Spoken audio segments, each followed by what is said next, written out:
मित्रांनो नमस्कार. यूट्यूबच्या आपल्या कुटुंबात आपणा सर्वांचं पुन्हा एकदा स्वागत. एका नवीन व्हिडिओसह आज आपण परत भेटतो आहे. मित्रांनो, आज घटस्थापना म्हणजेच नवरात्रोत्सवाला आजपासून सुरुवात झाली. आपल्या भारतीय संस्कृतीमध्ये अनेक सण उत्सव मोठ्या उत्साहात आणि आनंदात साजरे केले जातात. त्यापैकीच नवरात्र हा देवीचा उत्सव भारतात सर्वत्र मोठ्या उत्साहात साजरा होतो. आपल्या लाडक्या गणपती बाप्पाचं विसर्जन केल्यावर पितृ पंधरवड्यानंतर आतुरतेने नवरात्रोत्सवाची वाट पाहिली जाते. आश्विन महिन्याच्या पहिल्या दिवशी या नवरात्रोत्सवाला सुरुवात होते. शरद ऋतूच्या प्रारंभी हा नवरात्रोत्सव येत असल्यामुळे याला शारदीय नवरात्र असेही म्हटले जाते. अगदी सुरुवातीच्या काळात हा एक कृषीविषयक उत्सव होता. पावसाळ्यात पेरलेलं पीक घरात आल्यावर शेतकरी हा उत्सव साजरा करीत होता. आपल्या भारतामध्ये विविध भागांमध्ये हा नवरात्रोत्सव वेगवेगळ्या पद्धतीनं साजरा केला जातो. पूर्व भारतामध्ये हा सण तसेच या उत्सवाला दुर्गापूजन असे म्हटले जाते. पूर्व भारतातील पश्चिम बंगाल, बिहार, ओरिसा आदी राज्यांमध्ये नवरात्रीत लोकांची खूप गर्दी पाहायला मिळते. पूर्व भारतामधील लोक या सणाला देवी दुर्गेची पूजा करतात आणि महिषासूरसारख्या राक्षसांच्या देवीने वध केला म्हणून हा दिवस आनंदाने साजरा देखील करतात. उत्तर भारतामध्ये हा सण एप्रिल महिन्यामध्ये देखील साजरा केला जातो. उत्तर भारतामध्ये नवरात्रीत लोक 9 दिवस उपवास देखील करतात. तर पश्चिम भारतात गुजरात या ठिकाणी हा सण दांडिया नृत्य तसे गरबा खेळून साजरा केला जातो. दक्षिण भारतात या सणामध्ये सर्व वाद्यांची पूजा केली जाते. या दिवशी दक्षिण भारतातील लोक सर्व प्रकारची वाहने तसे पुस्तके वाद्यासमोर ठेवतात आणि त्याची हळद कुंकू लावून पूजा करतात. मित्रांनो, नवरात्रीतल्या 9 रात्री या देवीची वेगवेगळी रूपे आपल्याला पाहायला मिळतात.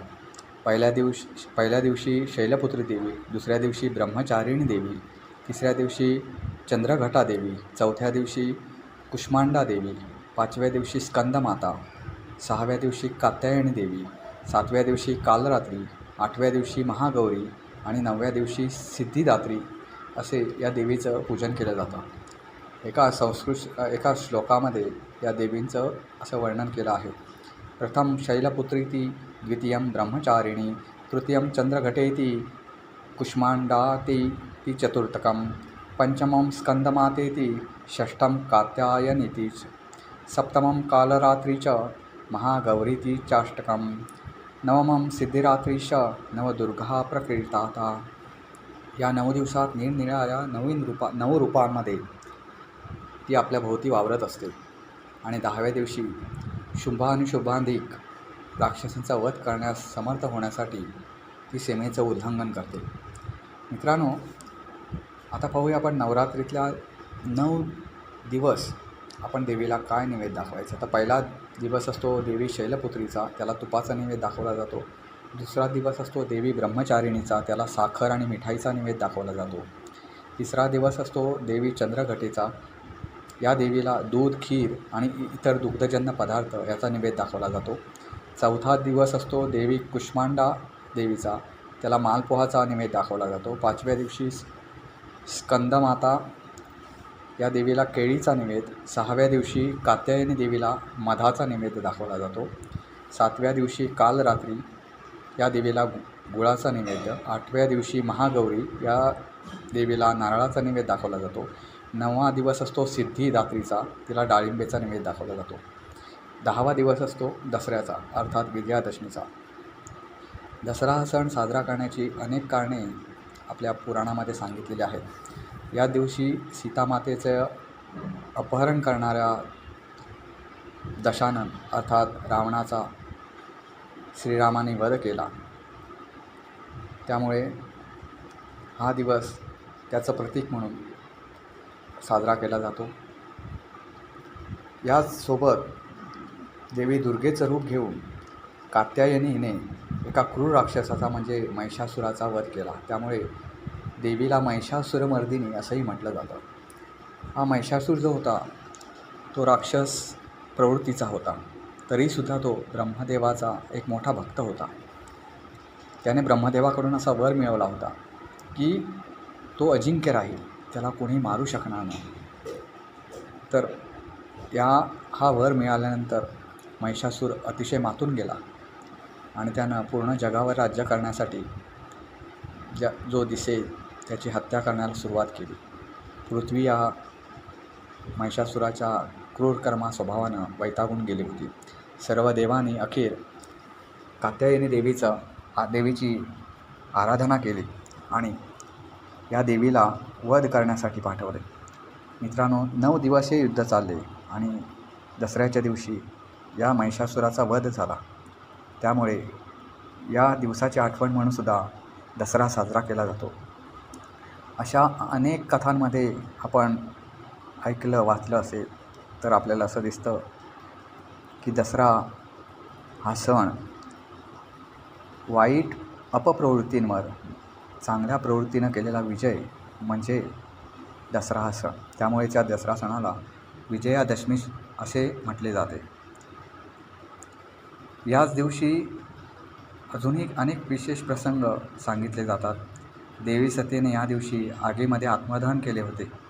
पांडवांनी याच दिवशी आपल्या पापाचे प्रायश्चित्त करण्यासाठी वनवास पत्करला होता. अनेक वर्षापूर्वीची ही गोष्ट आहे. वरदतंतू नावाचे एक ऋषीमुनी होते आणि कौस्या नावाचा त्यांचा एक शिष्य होता. कौस्याने 14 पद्धतीच्या विद्येत प्रावीण्य मिळवले होते आणि मग आपण प्राप्त केलेल्या विद्येच्या बदल्यात आपण आपल्या गुरुला गुरुदक्षिणा द्यावी असे त्याला वाटू लागले. आणि मग कौस्या आपल्या गुरुकडे गेला. त्यांना विचारलं, तुम्हाला माझ्याकडून काय गुरुदक्षिणा हवी आहे? तेव्हा त्याचे गुरु त्याला सांगितलं, तू जी विद्या शिकला आहे तिचा वापर तू इतरांच्या हितासाठी आणि कल्याणासाठी नेहमीच कर, हीच माझी गुरुदक्षिणा असेल. पण कौस्या ऐकायला तयार नव्हता. त्याचा गुरुदक्षिणेचा हट्ट तसेच नाद पुरा करण्यासाठी त्याचे गुरु वरदतंतू यांनी कौस्याकडून 14 कोटी सुवर्णमुद्राची मागणी केली. आपल्या गुरुला एवढी मोठी गुरुदक्षिणा आपण देऊ शकत नाही, म्हणून कौस्या प्रभू राम यांच्याकडे मदत मागू लागला. प्रभू श्रीरामाने त्याला सांगितलं की गावाच्या बाहेर एक आपट्याचे झाड आहे, तू तिथे जाऊन उभा राहा. आणि मग प्रभू श्रीराम धनाचे दैवत कुबेर यांना आवाहन केलं की आपट्याच्या झाडाच्या पानांचे सुवर्णमुद्रेत रूपांतर कर. आणि त्या झाडाची जेवढी पाने खाली पडतात त्याचे सोन्यात परिवर्तन झाले आणि कौस्या ते सोने घेऊन आपल्या गुरुला गुरुदक्षिणा देण्यासाठी निघाला. तेव्हापासून दसरा या सणाला आपट्याची पानं सोनं म्हणून वाटण्याची पद्धत आहे. नवरात्रोत्सवात अनेक जण उपवास करतात. या दिवशी अनवाणी 9 दिवस चालण्याची ही पद्धत आहे.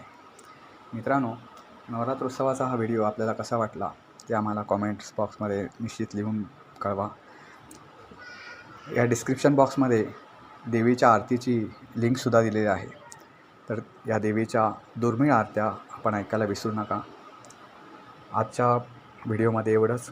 आपण परत एकदा भेटू नवीन एका व्हिडिओसह. तोपर्यंत नमस्कार आणि काळजी घ्या.